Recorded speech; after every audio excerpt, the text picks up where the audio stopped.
Hello everyone, कैसे हैं सभी। आई होप सभी ठीक होंगे। देखो, सबसे पहले मैं आपको कॉन्ग्रेट्स करना चाहता हूं कि आप 10th क्लास से 11th क्लास में जा रहे हैं, क्योंकि ये वीडियो खासकर उन स्टूडेंट्स के लिए है जो 10th क्लास से 11th क्लास में जाने वाले हैं। तो उनके सामने सबसे बड़ी जो मुश्किल आती है वो क्या है कि उनको कुछ सब्जेक्ट ऑप्ट करने होते हैं अपनी 11th और 12th क्लास के लिए। फाइन। और सभी उनको अपनी अपनी एडवाइस देते हैं कि वो मेडिकल रख लें, नॉन मेडिकल रख लें, चाहे आर्ट्स रख लें। ये डाउट उनको रहती है और कुछ का माइंडसेट पहले का ही रहता है कि हमें ये वाले सब्जेक्ट रखने ही रखने हैं। उनके लिए भी ये वीडियो इंपॉर्टेंट है। देखिए, सबसे पहले आपको कौन से सब्जेक्ट ऑप्ट करने हैं उसको डिसाइड करने वाले आप खुद हो। ठीक, ये वीडियो के माध्यम से मैं आपको क्या करने वाला हूं, थोड़े से आपकी एनालिसिस करूंगा, आपको हेल्प करूंगा कि आपके लिए कौन से सब्जेक्ट सही हैं, कौन से नहीं हैं। क्योंकि एक तो मैं आपको बताने वाला हूं इसके इन सब्जेक्ट के स्कोप क्या है फ्यूचर में, प्लस मैं आपको बताऊंगा कुछ क्वेश्चंस राइज करूंगा लास्ट में, जिनको आप आंसर कर पा रहे हो कि नहीं कर पा रहे हो, उसकी मदद से आप अपने आप को डिसाइड कर पाओगे और आपको पता चल जाएगा फ्यूचर में आपको कितनी मेहनत करनी पड़ेगी एक पर्टिकुलर सब्जेक्ट को रख के उसको क्लियर करने की, उसकी अंडरस्टैंडिंग लेने की। बात समझ गए? तो देखो, ज्यादा टाइम ना वेस्ट करते हुए हम वीडियो को शुरू करते हैं। Okay fine. तो देखते हैं आगे क्या है क्या नहीं। देखो, सबसे पहले मैं क्या क्या डिस्कस करने वाला हूं वो देख लेते हैं एक बार, है ना। देखो, what we are going to discuss over here is that सबसे पहले मैं क्या करने वाला हूं, कंपैरिजन करने वाला हूं। ठीक, कंपैरिजन करूंगा, एक छोटा सा कंपैरिजन करूंगा आपकी साइंस और आर्ट्स के बीच में, है ना। बहुत चीजें हैं इसके अंदर, मैं सब कुछ नहीं बता सकता। एक छोटी वो वीडियो बनाऊंगा जिसके अंदर मैं ओवरव्यू दूंगा और आप अपने हिसाब से डिसाइड कर सकते हो आप कौन से सब्जेक्ट रख सकते हो और उनके साथ आप डील कर सकते हो। तो मैं फिर से रिपीट करता हूं, आप खुद ही डिसाइड कर सकते हो आपको कौन सा सब्जेक्ट सूटेबल है। फाइन। नेक्स्ट देखते हैं मैं क्या डिस्कस करने वाला हूं, स्कोप क्या है आपके सब्जेक्ट के, फिर हाउ आई कैन जज टू ऑप्ट मेडिकल या नॉन मेडिकल सब्जेक्ट। फाइन, सब कुछ बताऊंगा मैं इसके अंदर। फाइन। तो लास्ट में मैं वीडियो को क्या कर दूंगा, कंक्लूड कर दूंगा। सबसे पहले डिफरेंस देख लेते हैं। तो डिफरेंस देखो, सबसे बड़ी बात है आर्ट्स, मेडिकल, नॉन मेडिकल। इसमें आपको पता ही है, अगर मैं नॉन मेडिकल की बात करूं तो वहां पे रहता है आपका पीसीएम, अगर मैं नॉन मेडिकल की बात करूं वहां रहता है आपका पीसीबी। फिजिक्स, केमिस्ट्री, जहां भी फिजिक्स एंड केमिस्ट्री, ये दोनों सब्जेक्ट आपके चाहे मेडिकल है चाहे नॉन मेडिकल है, आपको दोनों जगह ये सब्जेक्ट्स आपको पढ़ने ही पड़ेंगे। लेकिन यहां पे एक सब्जेक्ट मैथमेटिक्स आ जाता है और यहां पे आपका क्या आ जाता है, एक बायोलॉजी आ जाती है। ठीक, ये किसकी बात की मैंने, नॉन मेडिकल की, और ये किसकी बात की मैंने, मेडिकल की। ठीक है, अब ये है डिफरेंस। डिफरेंस इतना ही नहीं है, अब देखो एक और यहां पे स्ट्रीम बन जाती है आपकी पीसीएमबी। क्या है, पीसीएमबी। पीसीएमबी में क्या रहता है, आपकी फिजिक्स भी रहेगी, केमिस्ट्री भी रहेगी, मैथमेटिक्स भी रहेगा और बायोलॉजी भी रहेगी। आप चारों सब्जेक्ट को भी ऑप्ट कर सकते हैं। फाइन।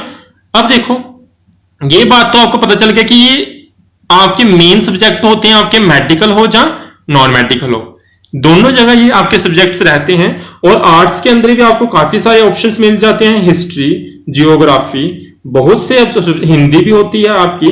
तो ये सारे पॉलिटिकल साइंस हो गई, तो काफी ज्यादा सब्जेक्ट्स रहते हैं। वो डिसाइड करता है आपका स्कूल कि आपके स्कूल में कितने ऑप्शंस मिल रहे हैं उसके लिए। ठीक, जैसे मैंने बोला मेडिकल और नॉन मेडिकल के अंदर तो आपको 3 सब्जेक्ट तो कंपलसरी होते ही होते हैं, उनको आपको रखना ही रखना है। 2 आपको ऑप्शंस रहते हैं, है ना। उसको एक तो कुछ वो स्टेट के ऊपर डिपेंड करेगा, तो कुछ स्कूल में तो इंग्लिश, कुछ स्कूल में अपने अपने सब्जेक्ट रहते हैं। तो ज्यादातर आपको एक सब्जेक्ट का ऑप्शनल मिल जाता है, एक सब्जेक्ट को आप अपनी मर्जी से ऑप्ट कर सकते हो अगर आप मेडिकल या नॉन मेडिकल रख रहे हो। और एक तो मैंने बता दिया, आप पीसीएमबी, फिजिक्स भी रख सकते हो, फिजिक्स तो, केमिस्ट्री तो रखनी ही है, मैथ एंड बायोलॉजी दोनों इकट्ठे भी रख सकते हो। फाइन। ओके, अब देखो, सभी को पता है और सभी आपको बोलेंगे भी कि आपके मेडिकल और non medical is very important. क्यों इंपॉर्टेंट बोलते हैं और कब क्यों सभी आपको फोर्स करते हैं इस सब्जेक्ट को रखने के लिए, क्योंकि इसका फ्यूचर में काफी ज्यादा स्कोप रहता है as compare to arts. Arts के कंपैरिजन में नॉन मेडिकल का काफी ज्यादा स्कोप रहता है, क्योंकि कुछ ऐसे एग्जाम्स होते हैं अगर आपको उन एग्जाम के अंदर अपेयर होना है तो वो आपसे क्या करेंगे, नॉन मेडिकल पक्का मांगेंगे। मींस आपके 12th और 11th क्लास में नॉन मेडिकल होना कंपलसरी हो जाता है। एग्जाम्पल के तौर पे मैं जैसे आपको बताऊं एनडीए, अगर आपको एनडीए एग्जाम देना है तो आपके नॉन मेडिकल होना बहुत ज्यादा जरूरी होता है। तो बहुत सारे एग्जाम ऐसे होते हैं जहां पे आपका नॉन मेडिकल होना कंपलसरी हो जाता है। फाइन, अब बहुत ज्यादा स्कोप होने का मतलब ये नहीं हो जाता कि आपकी जॉब लग ही जाएगी। अगर आपने मेडिकल नॉन मेडिकल रख लिया तो इसका मतलब ये नहीं है कि आपका फ्यूचर बन गया, ऐसा नहीं है। इसलिए मैंने यहां पे क्या रखा हुआ है, व्हाट रखा हुआ है। क्यों रखा है, रीजन क्या है इसका, भाई आपको अगर आपने नॉन मेडिकल रख लिए तो उसकी आपको अंडरस्टैंडिंग होनी चाहिए, आपको अपना माइंड को उतना बिल्ड करना पड़ेगा, तब आपका बेनिफिट मिलेगा नॉन मेडिकल मेडिकल रखने का। नहीं तो सिंपली आपने सब्जेक्ट रख लिए, आप उसके अंदर मेहनत नहीं कर रहे हैं तो मींस आपको कोई भी बेनिफिट नहीं मिलने वाला। फाइन, तो देखते हैं आगे क्या है। नेक्स्ट देखो यहां पे क्या है आपके स्कोप, क्या है स्कोप। स्कोप क्या है, स्कोप जाने की अगर आपने नॉन मेडिकल्स रखे हैं, जब मेडिकल्स भी रखे हैं उसके अंदर दोनों चीजें इंक्लूड हो जाएंगी। आप इंजीनियरिंग कर सकते हो, बीएससी, लॉ, आपकी डिफेंस में जाना है तो आपको कंपलसरी हो जाता है ये सब्जेक्ट रखा हुआ, कौन सा, non medical. Fine, computer IT, ये सारे सब्जेक्ट, ये सारी चीजें, बीए भी कर सकते हो आप। देखो ये इंपॉर्टेंट बात है, मैं ये बताना चाहता हूं। देखो अगर आपने साइंस रखी हुई है, मैंने क्या बोला, अगर आपने साइंस रखी हुई है तो after 12th you can shift to arts too. अगर आप साइंस रख लेते हो 11th एंड 12th में, अगर आप साइंस रख लेते हो तो आप साइंस से आर्ट्स में शिफ्ट कर सकते हो अगर आपको लगे कि मैं इन सब्जेक्ट के साथ अब और ज्यादा डील नहीं कर सकता। लेकिन इसका वाइस वर्सा ट्रू नहीं है। मींस आपने आर्ट्स रखे हैं और आप बोलो मैं आफ्टर 12th साइंस पढ़ना चाहता हूं तो आपको कॉलेज वाले साइंस सब्जेक्ट नहीं देंगे। बात समझ गए होगे। मैं फिर से बता दूं एक बार, अगर आपने 11th 12th के अंदर साइंस को पढ़ रहे हो, अगर आप ग्रेजुएशन में जाके आर्ट्स रखना चाहते हैं तो वो आपके लिए इजी रहेगा, कॉलेज वाले आपको आर्ट्स दे देंगे। तभी मैंने बोला आप बीए कर सकते हो और बीकॉम भी कर सकते हो। लेकिन अगर आपने आर्ट्स रखे हैं तो आप इन सब्जेक्ट को ऑप्ट नहीं कर पाएंगे, समझ गए। इसलिए सभी आपको साइंस रखने के लिए मजबूर करते हैं। तो मजबूर नहीं होना है, आपको साइंस रखनी है कि नहीं रखनी है थोड़ी देर के बाद आपको पता चलने वाला है। फाइन, ये सारे ऑप्शंस, टूरिज्म, बीएससी नर्सिंग, आपको कुछ भी करना है ये सब्जेक्ट आपको हेल्प कर देंगे कहीं भी एडमिशन लेने के लिए। Fine, okay. Can I go for medical और नॉन मेडिकल, क्या मैं इन सब्जेक्ट को रख सकता हूं कि नहीं रख सकता हूं, ये आपके माइंड में क्वेश्चन बन रहा होगा जो कि मुझे इस वीडियो में हेल्प करनी है आपको सॉर्ट आउट करने की। तो मैं यहां पे इसलिए ये वीडियो बना रहा हूं जो कि इस वीडियो का मेन मोटिव था। अब देखो ध्यान रखना, तो देखते हैं। मैं यहां पे आपको कुछ क्वेश्चंस अराइज करूंगा। क्या करूंगा, क्वेश्चंस अराइज करूंगा। और क्वेश्चंस बहुत ज्यादा हाई लेवल के नहीं है, वो क्वेश्चन कुछ ज्यादा हाई लेवल के नहीं है। मैं क्वेश्चंस जो आपको एटलीस्ट ये चीजें, ऐसी चीजें पता होनी चाहिए, ठीक है। तो आप अपने आप को एनालिसिस कर सकते हो, आपकी एनालिसिस हो सकती है इसकी मदद से। मैं ये नहीं बोल रहा कि आप इतनी सी वीडियो देखेंगे आपको पता चल जाएगा, ठीक है। वो आप खुद जानते हो आपका बैकग्राउंड कैसा रहा था।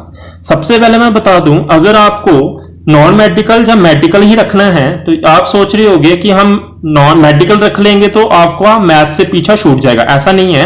मेडिकल रख रहे हो चाहे आप नॉन मेडिकल रख रहे हो, आपको मैथ के साथ तो डील करना ही पड़ेगा। क्यों, क्योंकि इसमें एक सब्जेक्ट रहता है फिजिक्स और इसके अंदर आपका मैथमेटिक यूज होगा ही होगा। इवन दोस्त आपकी जो केमिस्ट्री होती है उसके अंदर भी मैथमेटिक्स की जरूरत पड़ती है, but as compare to chemistry physics के अंदर ज्यादा मैथमेटिक्स की जरूरत पड़ती है। और मैथमेटिक्स का ये मतलब नहीं है कि आपको पूरा का पूरा मैथ आना चाहिए, उसके कुछ फंडामेंटल्स मैथमेटिक्स के आपके क्लियर होने चाहिए। तो वो फंडामेंटल्स अगर आपके क्लियर हैं तो कोई प्रॉब्लम नहीं है आपको ये सब्जेक्ट ऑप्ट करने की, ठीक। अगर आपके फंडामेंटल्स ही क्लियर नहीं है तो प्रॉब्लम आने वाली है आपके साथ। प्रॉब्लम मैं ये नहीं कहूंगा कि आप इस सब्जेक्ट को नहीं पढ़ पाओगे, लेकिन आपको अपने बहुत से एफर्ट डालने पड़ेंगे इन सब्जेक्ट को पढ़ने के लिए। मींस अगर आप कोई दूसरा बच्चा है तो उसके कंपैरिजन में आपको क्या करनी पड़ेगी, डबल मेहनत करनी पड़ेगी। डबल मेहनत इन द सेंस, अगर कोई आपका फ्रेंड 4 घंटे के दिन में पढ़ रहा है तो आपको 8 घंटे पढ़ना पड़ेगा। 8 घंटे तो नहीं, 6 घंटे तो पढ़ना ही पड़ेगा। बात समझ आ रही है? ओके। तो मैथमेटिक्स इज वेरी इंपॉर्टेंट। तो मैं फिर से रिपीट कर देता हूं, मैथमेटिक्स का मतलब ये नहीं कि आपको पूरा मैथमेटिक्स ही आना चाहिए, 8th 9th 10th आपको पूरी बुक का रटी होनी चाहिए, ऐसा नहीं बोल रहा मैं। तो देखो अब मैं आपको ना यहां पे कुछ क्वेश्चंस पूछूंगा, क्वेश्चंस ध्यान रखना। ये जो क्वेश्चंस पूछने वाला हूं ना मैं, तो ये ध्यान रखना आपको ये क्वेश्चंस आंसर करने हैं, जितना टाइम मैं बोलूंगा उतने टाइम के अंदर अंदर। जैसे अगर मैं बोलूंगा इस क्वेश्चन को आपको 10 सेकंड में आंसर कर देना है, तो अगर आप उसका 10 सेकंड के अंदर आंसर कर पा रहे हो, जहां जज कर पा रहे हो हाँ मुझे इसका आंसर आ गया है, तब तो सही है। अगर नहीं कर पा रहे तो आपको प्रॉब्लम आने वाली है, आपको बहुत ज्यादा डबल ट्रिपल मेहनत करनी पड़ेगी अगर आप मेडिकल और नॉन मेडिकल रखने वाले हैं। कुछ ऐसे क्वेश्चंस भी पूछूंगा जिसको देखते ही आपके माइंड में क्लिक होना चाहिए कि हाँ जैसे तो आपको इसका आंसर ये है। आपको मेरा वेट नहीं करना है मेरा आंसर बताने का, जहां ये नहीं सोच लेना कि भाई ये मुझे फॉर्मूला आता था, मैं एक बार रिवाइज करूंगा मुझे आ जाएगा, जहां मैं एक बार रिवाइज करूंगी और मुझे आ जाएगा। ऐसा नहीं है, ये आपके माइंड में होना चाहिए। अगर आपको ऐसा लगता है कि मुझे इसकी रिवीजन की जरूरत है फिर आएगा, तो फिर आप गलत जगह पे फंस गए हो। फिर मीन्स आपको बहुत मेहनत करनी पड़ेगी इस स्ट्रीम में आके। तो देखते हैं, शुरू करते हैं। बहुत ईजी है, आप 8th 9th 10th से पढ़ते आ रहे हैं। जैसे पहला क्वेश्चन, अब आपको बुक खोलने की जरूरत नहीं है, आपके माइंड में ये आपने मुंह में बोल दिया है, मुझे लिखने की जरूरत नहीं है, आपके माइंड में ये आंसर आ चुका होगा। अगर नहीं आया है तो प्रॉब्लम है। जैसे ये है, इसका आंसर आ चुका होना चाहिए आपके दिमाग में। क्या आंसर है इसका? आपको सोचने की जरूरत नहीं है, आपको सोचना नहीं है हाँ मैंने ये पढ़ा है, मैं रिवाइज करूंगा या मैं रिवीजन करूंगी मुझे आ जाएगा। आपको ये ऐसे ही, जैसे यहां पे आपने देखा, आपके जैसे मैंने लिखना शुरू कर दिया, आपके दिमाग में नहीं ऐसे काम अगर किया है then you are in right field. नहीं तो ट्रस्ट मी, आपको ये तो पढ़ना ही पड़ेगा। कितनी बार रिवीजन करोगे? अगर आपने 3 साल में ये चीजें नहीं कर पाए तो आप कितना और पढ़ लोगे, कितनी और एफर्ट डालोगे इसके अंदर? अगर ये आप कर पा रहे हो तो बहुत सही ट्रैक पे हो आप। नेक्स्ट देखते हैं। अब इसमें तो आपको सोचना ही नहीं है, आपको इस डायग्राम को देख के आंसर करना है। ये रहा, ये 2 पैरेलल लाइन है, ध्यान रखना। ये देखो क्या बता रहा हूं मैं, ये 2 पैरेलल लाइंस हैं और एक ऐसे करके इसको लाइन काट रही है। मैं ये नहीं बोल रहा आपको थ्योरम याद है, मैं ये कह रहा हूं आपको ये चीज याद है, ये एंगल और ये एंगल आपकी क्या होती है, इक्वल होती है। पढ़ा है ना, पता है ना इसका? मैं थ्योरम का नाम नहीं पूछ रहा। अगर आपको ये चीज पता है कि 2 पैरेलल लाइंस ऐसे करके उसको काट रही है एक ट्रांसवर्स लाइन, तो ये एंगल और ये एंगल क्या हो जाती है, इक्वल हो जाती है। अगर आपको ये कॉन्सेप्ट क्लियर है देन गुड। अगर आपको नहीं पता चला डायग्राम देखते ही, मेरे बोलने से पहले, जैसे मैंने यहां पे ऐसे करके एंगल बनाना शुरू किया, अगर आपके दिमाग ने आंसर दे दिया था then you are in right field. बात समझ रहे होगे? ऐसे करके आंसर करना है। आगे देखो, ये डायग्राम देख के आपको क्या फील आ रहा है, क्या होने वाला है? 2 लाइंस एक दूसरे को इस तरह से काट दिया तो ये एंगल और ये एंगल क्या हो जाता है, इक्वल हो जाता है। मिला आंसर कि नहीं मिला? अगर आप ऐसे डम बैठे थे, नहीं आंसर कर पाए तो प्रॉब्लम है फिर से। ये देखो, इसको देखते ही मैंने कैसे लिख दिया ये पता होना चाहिए आपको, मुझे बताना नहीं है ये क्यों लिख रहा हूं मैं ऐसा। मैं नहीं बताऊंगा क्यों लिखा ऐसा, आपको पता होना चाहिए। ये आपके बेसिक है, एटलीस्ट इतने बेसिक आने चाहिए, इतने बेसिक तो आने चाहिए। ये देखो यहां पे मैं क्या लिख रहा हूं,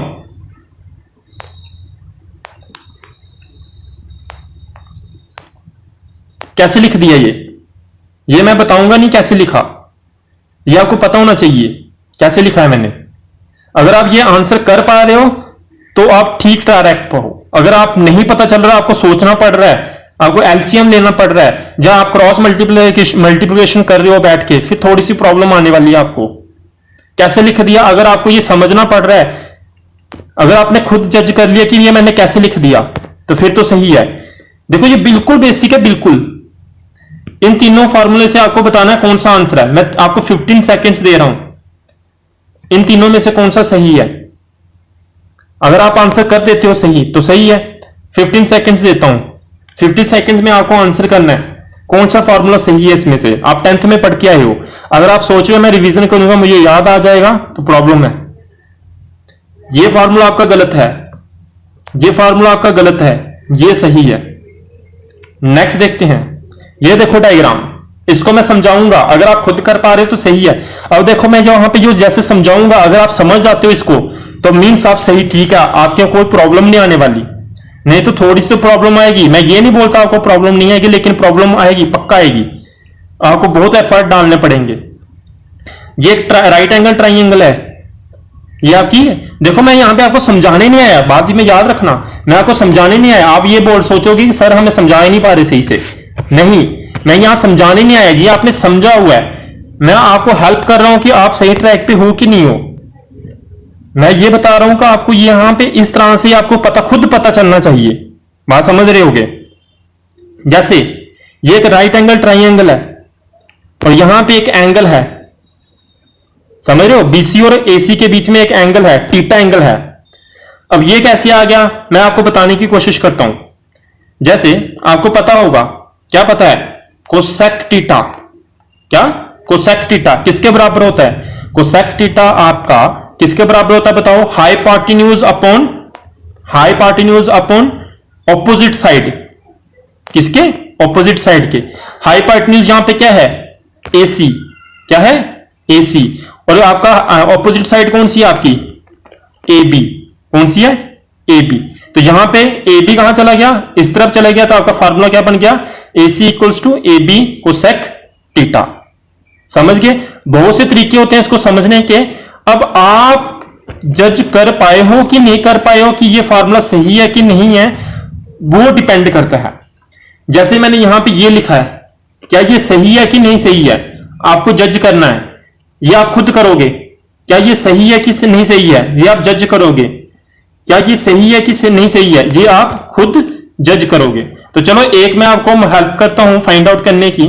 थर्ड वन एक बार ट्राई करते हैं आपके साथ मिलके। जैसे tan थीटा किसके बराबर होता है बताओ? tan थीटा क्या होता है? A B opposite side upon adjacent side. इनकी ट्रस्ट में, इनकी बहुत जरूरत पड़ने वाली इन चीजों की फिजिक्स के अंदर, मैथमेटिक्स वालों तो करनी है, इसकी जरूरत पड़नी है, लेकिन उसके अंदर तो यहां पे क्या हो जाएगा?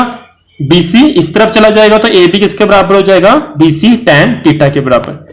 अगर आपको यहां पे जब मैंने ये चीजें दिखाई मैंने, अगर आप नहीं जज कर पाए हो और आप सोच रहे हो कि हाँ कि सर हमने ये पढ़ा हुआ है, हम रिवाइज करेंगे हमें आ जाएगा, फिर प्रॉब्लम है। अभी आप खुद सोचो ना, 10th में इतना कम सिलेबस होता है, आप उसको नहीं याद रख पाए हो अभी तक, तो यहां पे आप ये भी पढ़ोगे भी, आप कैसे सोच रहे हो कि आप ये भी पढ़ोगे और साथ में जो अभी न्यू चीजें पढ़नी है वो भी कर पाओगे साथ में? प्रॉब्लम आने वाली है। और काफी ज्यादा सिलेबस होता है, आप सोच रहे हो हम ये भी पढ़ेंगे और साथ में अब न्यू चीजें भी पढ़ लेंगे, तो प्रॉब्लम है। बहुत हार्डवर्क करना पड़ेगा। अगर आपको लगता है कि आप हार्डवर्क करके आप भी स्कूल में 6-7 घंटे लगा के और घर में भी आप 6-7 घंटे पढ़ रहे हो, पढ़ लोगे तो गो फिर इट, पर कर नहीं पाओगे। अगर आपने पहले कभी इतना नहीं कर पाया तो अभी भी मुश्किल है। अगर आपको लग रहा है कि कर पाओगे तो आप इस वीडियो को देखने के बाद डेली 7 घंटे घर में बैठ के पढ़ो, डेली। और कितने दिन? 7 दिन। मैंने क्या बोला? डेली 777 फार्मूला बता रहा हूं, डेली 7 घंटे और 7 दिन पढ़ना है।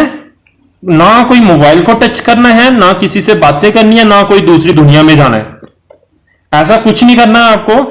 7 घंटे 7 दिन आप करो।